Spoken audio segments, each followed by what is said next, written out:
বাংলাদেশে সংখ্যালঘু ভাইদের উপর অত্যাচার মানছি না, মানব না। ভারতবর্ষের কোথাও কোথাও সংখ্যালঘু ভাইদের উপর অত্যাচার হচ্ছে কেন? বিজেপি সরকার জবাব দাও। জবাব চাই, জবাব দাও। ভারতবর্ষের কোথাও কোথাও সংখ্যালঘুদের উপর অত্যাচার হচ্ছে কেন?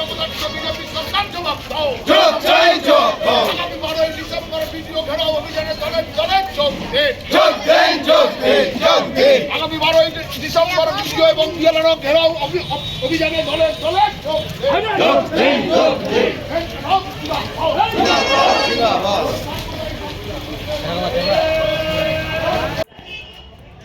বাংলাদেশে আজকে মৌলবাদীদের তত্ত্বাবধানে সংখ্যালঘুদের উপরে ব্যাপক আক্রমণ চলছে।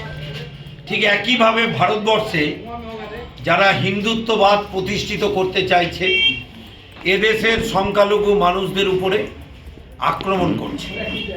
আমরা পৃথিবীর যে কোনো দেশে যারা সংখ্যালঘু সে দেশের সরকারের দায়িত্ব তাদের নিরাপত্তা সুনিশ্চিত করা, তাদের জীবন জীবিকা রুটি রুজির বিষয়ে দায়িত্ব গ্রহণ করা। সে ভারতবর্ষে মুসলিম, বৌদ্ধ, শিখ, খ্রিস্টান যারাই হোক না কেন, ঠিক একইভাবে আজকে বাংলাদেশে হচ্ছে হিন্দুরা সংখ্যালঘু, কেন তাদের উপরে আক্রমণ হবে? ফলে মৌলবাদী শক্তি, সে হিন্দু মৌলবাদী হোক আর মুসলিম মৌলবাদী হোক আর অন্য মৌলবাদী হোক, তারা কিন্তু পরস্পর হাত ধরাধরি করে চলে।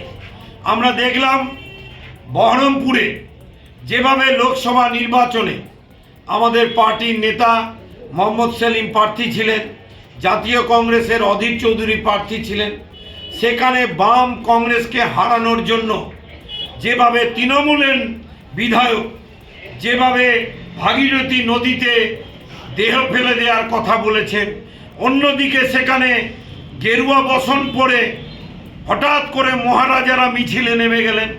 আবার কদিন আগে দেখছি ভোটে বামপন্থী কংগ্রেসদের হারানোর পরে আবার তাদেরকে দেখছি তারা হচ্ছে একজন বিধায়কের বাড়িতে গিয়ে দুইজন ভালো করে আনন্দে উৎসবে মাতছেন। দুই মৌলবাদ হাত ধরাধরি করে চলে। মৌলবাদী শক্তি মানুষকে ধর্মের নামে রাজনীতির সাথে যুক্ত করে উস্কানি দেওয়ার চেষ্টা করে। আমাদের রাজ্যে বিজেপি এবং তৃণমূল যেটা করছে, সাম্প্রদায়িক প্রতিযোগিতা করছে, যার সাথে রুটি রুজি জীবন জীবিকার কোনো প্রশ্ন নাই। আমরা মানুষকে শান্তির কথা বলি, সম্প্রীতির কথা বলি।